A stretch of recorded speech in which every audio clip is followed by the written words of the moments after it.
Les relations entre l'Égypte et la France sont longues et anciennes et vraiment diversifiées. Donc aujourd'hui, vous avez des coopérations, des joint ventures dans tous les domaines. Vous avez une présence donc en Égypte. On a des sociétés françaises qui produisent en Égypte.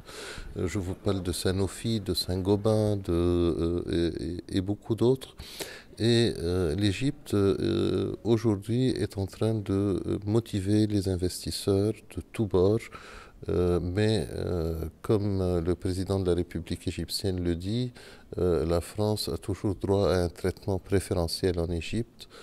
Sachez aussi que la France est vue d'un œil très positif en Égypte.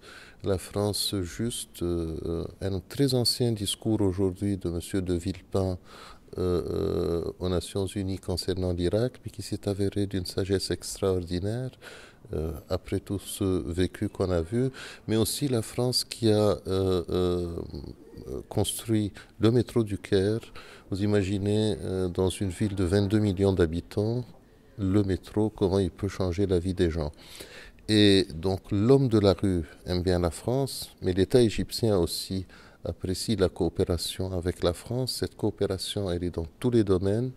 Euh, la culture, c'est l'essentiel de nos relations, mais il y a une coopération dans tous les domaines, que ce soit donc au niveau international, donc politique, mais également militaire. On combat le terrorisme ensemble en Libye, on s'inquiète pour notre Méditerranée et certainement cette question des réfugiés. Je vous dirais tout simplement que la France est la bienvenue pour ce projet de la zone économique du canal de Suez, 462 km² qui sont là,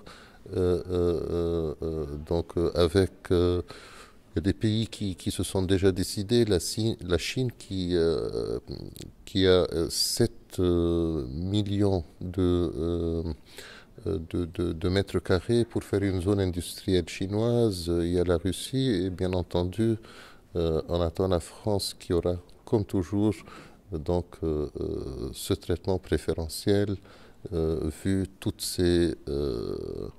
cette histoire qui nous lie ensemble et cette coopération magnifique qui a toujours eu lieu. En ce qui concerne cette nouvelle capitale administrative, donc qui serait à plus ou moins 50 km du Caire, comme vous le savez, le Caire, c'est une ville de 22 millions d'habitants. On a un trafic un peu trop dense, un niveau de pollution assez important.